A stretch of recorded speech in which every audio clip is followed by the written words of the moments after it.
We are continuing our discussion of some basic concepts of chemistry. All right, we are discussing about equivalent mass and equivalent mass of oxidizing agents. All right, one thing you must remember that KMnO4 can behave like oxidizing agent in acidic media, or it can behave like oxidizing agent in basic or neutral media, or it can behave in strong basic media.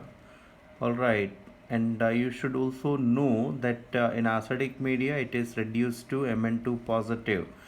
So the equivalent mass is given by molar mass of KMnO4 divided by change in oxidation state per mole. So plus 7 to plus 2. So the change is 5, m by 5. In basic or neutral media, it is self-reduced to MnO2. So it is m by 4. That is m by 3, I'm sorry, m by 3 plus 7 to plus 4. It is m by 3. And in strong basic media, it is reduced to K2MnO4. So it is m by 1 plus 7 to plus 6. Alright.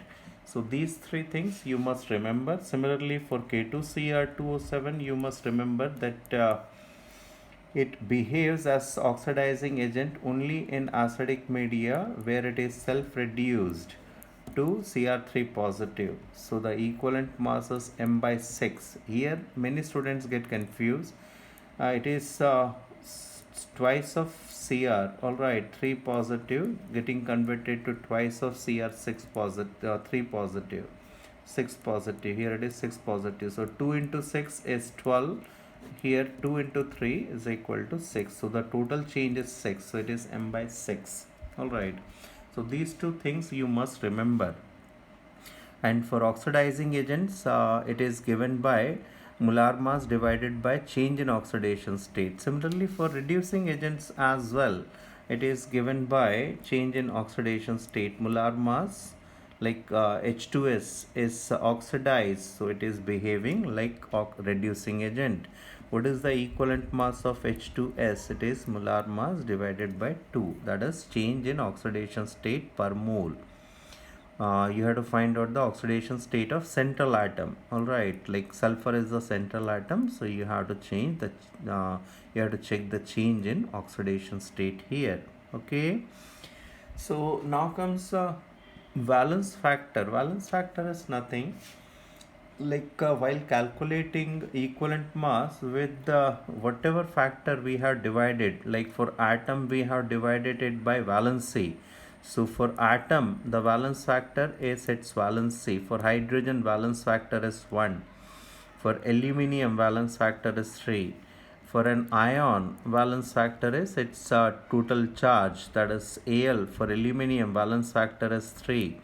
For sulfate ion valence factor is 2. For ammonium ion valence factor is 1, like that. And for acid, like for H2SO4 valence factor is 2. For H3PO4 valence factor is 3, because while calculating equivalent mass of acid we have divided it by replaceable H positive. So it is the valence factor for acids. For bases again it is replaceable OH negative. For salt, total positive or total negative charge. What is the valence factor of aluminium sulfate? It is 6. What is the valence factor of magnesium chloride? It is 2, like that. And for oxidizing agents, what is the valence factor? For KMnO4, what is the valence factor? It is 5 in acidic media. In basic or neutral media, what is the valence factor? 3. For strong basic media, what is the valence factor of KMnO4? 1. For K2Cr2O7, what is the valence factor? It is 6. Like that. Alright, so valence factor is the change in oxidation state. Means it is the for the factor with which we are dividing. Alright. And there is a relation normality equal to molarity into valence factor, or equivalence equal to moles into valence factor, or milli-equivalence is equal to millimoles into valence factor. So using these factor, we can convert molarity into normality, or vice versa. Similarly, equivalents into moles, or vice versa. Milli-equivalent into millimoles, vice versa. You can convert. So these are some things. And then regarding we can say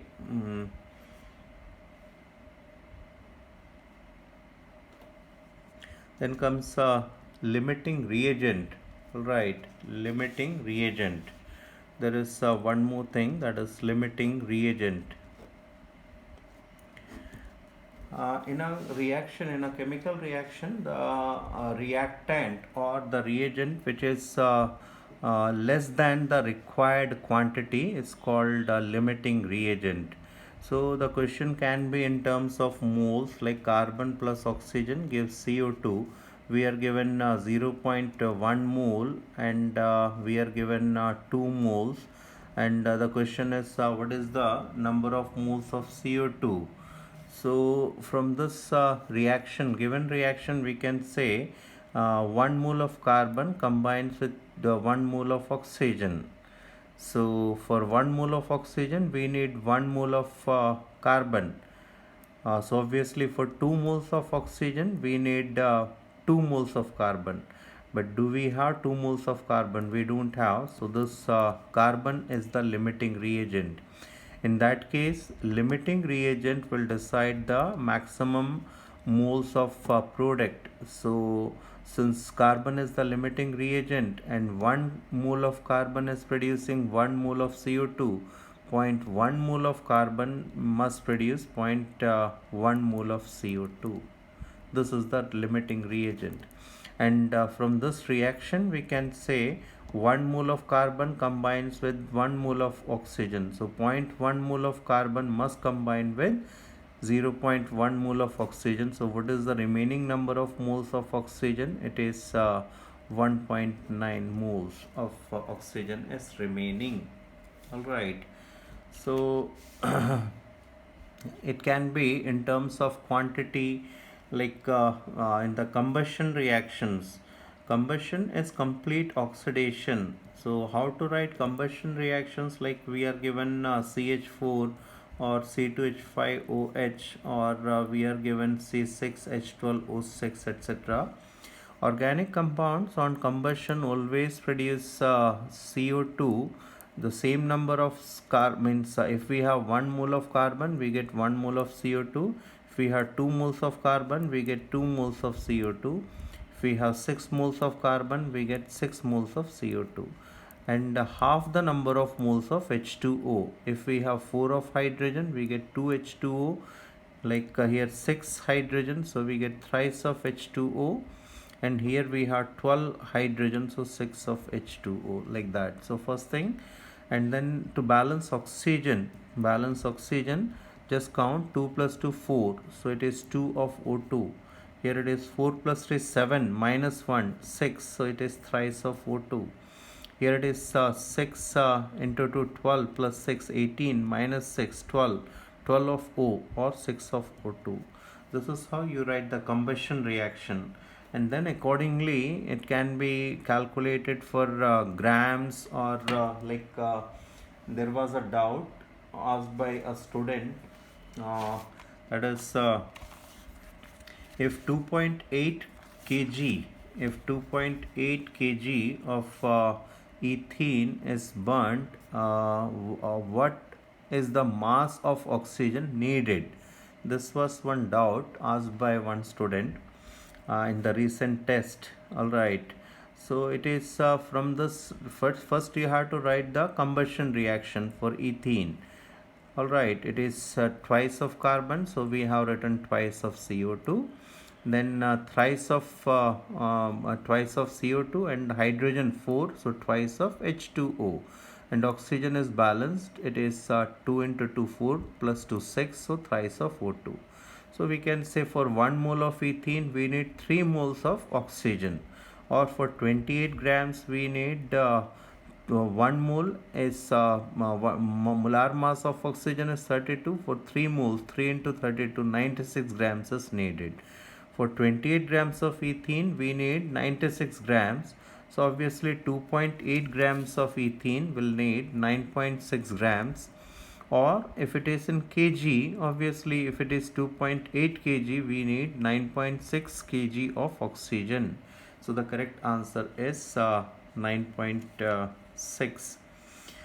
There was another doubt related to molality and mole fraction. So I told you one relation in the previous discussion.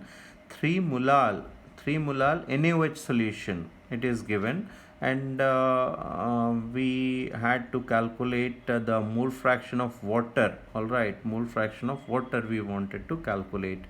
So 3 molal means 3 moles of NaOH. 3 moles of NaOH in 1 kg of water. We have 3 moles of NaOH in 1 kg of water.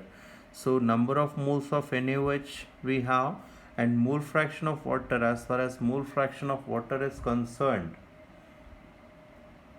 all right, as far as mole fraction of water is concerned, it is number of moles of water, that is 3 moles in 1 kg means 1000 gram divided by molar mass 18, and number of moles of NaOH is 3 moles divided by plus 1000 by 18, so it is 55.56 upon 55.56 upon 58.56. So mole fraction of water is this much, around 0.95.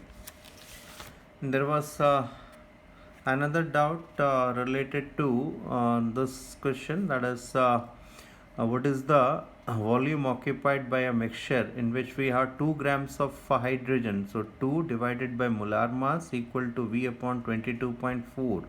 W by M equal to V by 22.4. So volume of hydrogen is 22.4. Similarly, volume of oxygen 32 gram will occupy 22.4. So total is 44.8 liters. All right. So this was regarding some basic concepts. See, it is a very large chapter. It takes around 7.5 or 8 hours or 9 hours, even sometimes 11 hours to complete thoroughly this topic. So I have tried my level best to keep it small, short and sweet. All right. I hope you understood, and hope looking for other chapters, and all the best. Thank you.